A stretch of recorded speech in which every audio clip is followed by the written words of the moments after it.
पहिला आरोप असा आहे, हा हे लोकांच्या अक्षरशः चिंध्या काढतात. हे खरं आहे हे आधी पटवून द्या, मग खरं नाहीये हेही पटवून द्या. हा आरोप खरा आहे आणि त्याचं कारण असं आहे की काय माझ्याकडे जळजळीत कटाक्ष टाकलाय त्यांनी. म्हणजे ते सिद्धच करतायत ना ते हो हे करून. तर त्यामुळे मला असं वाटतं हा आरोप अतिशय बरोबर आहे. बरोबर आहे. ते अपमान करण्यामध्ये आणि त्यांना विशिष्ट आनंद होतो ते करण्यात. बर त्याच्यामध्ये मीच जास्त वेळ आहे.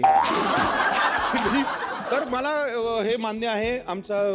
माझं हे ठाम मत आहे की हे अनेक वेळेला चालटं काढतात. हा. आता त्याची दुसरी बाजू. पण काही वेळेला मला असं नक्की वाटतं की त्याच्यामध्ये त्यांच्या विश्लेषणाची ताकद दिसून येते. वा. अर्थातच ते जे शिकायचा त्यांनी प्रयत्न केला समोरच्या माणसानी, तर त्यांनी जर असा प्रश्न विचारला की ते तुम्हाला आला आहे का, तर तिथे प्रश्नचिन्ह येऊ शकतो. चला, मांगलेजींवरती पुढचा आरोप असा आहे, मोडेल पण वाकणार नाही असा यांचा बाणा आहे. मी आतापर्यंत जेवढं मांगलेंना ओळखतो त्याच्यामध्ये हा 100% मुद्दा आहे. आणि अनेक वेळेला त्यामुळे त्यांच्यावर मोडायचीच वेळ आलेली आहे.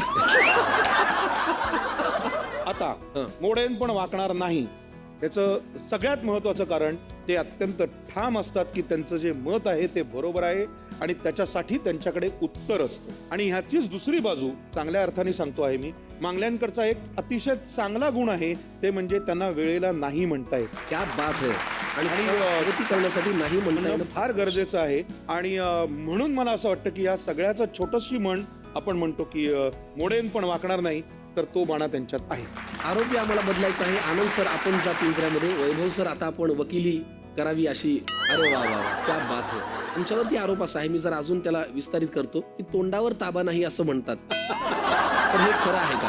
अरे तुला माझी चेष्टा करायला उभा नसून माझा वकील म्हणून उभा केला. वकील. हा, तोंडावरती ताबा. आनंदच्या तोंडावर ताबा नाही हा त्याच्यावर जो आरोप आहे हा अत्यंत खरा आहे. कुठे काय बोलावं, अर्ध्या वाक्यात किती बोलावं, त्याची काही गणित ठरलेली असतात.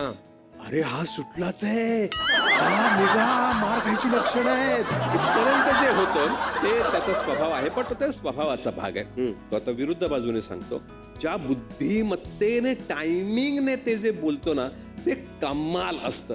कमाल असतं. त्या माणसाला थोडंसं वाटू शकतं की अरे आपण आता सापडलोय, पण ते भयंकर कमालीचं टायमिंग असतं त्याचं. अंड्या हा थोडासा भोळा, मनाने भोळाच आहे की पण कुठे काय बोलतोय, लहान पोराला कसं कळत नाही, तसंच त्याचं पण आहे. अरे एका शब्दात ह्याला पोच नाहीये एवढं सांगितलं किती. आणि याचं विश्लेषण सारखं करू नका समाजासमोर. तोंडावर ताबा हे आम्ही दुसऱ्या अर्थाने म्हणलं होतं. खाण्याच्या बाबतीमध्ये नाही, पण तुला सांगू तसा तो खादाड नाहीये. त्याला अन्न थोडं लागतं पण ते चविष्ट असावं लागतं. म्हणजे त्याला हेच पाहिजे आणि तो वारेमाप खात सुटलाय असा नाहीये तो. नाहीये अजिबात. त्यामुळे हा आरोप खारिज केलेला आहे. हो. पुढचा आरोप आनंद सरांवरती असा आहे की मला मराठी छान येतं असा बाणा त्यांचा आहे. आमच्या आरोपीनं असं कधीही चार चौकात असं म्हटलेलं नाही कधी की माझं मराठी फार भारी आहे किंवा मला मराठी खूप चांगलं बोलता येतं. त्याच्यामुळे हा आरोप मी मान्य करणार नाही त्यांच्यावरचा. त्यांचं असं म्हणणं आहे सगळ्या भाषा छान असतात, फक्त नीट छान सगळं बोला, एवढं त्यांचं म्हणणं पोचलं पाहिजे. त्यामुळे हा तुमचा आरोप मी अमान्य करतो. बरं.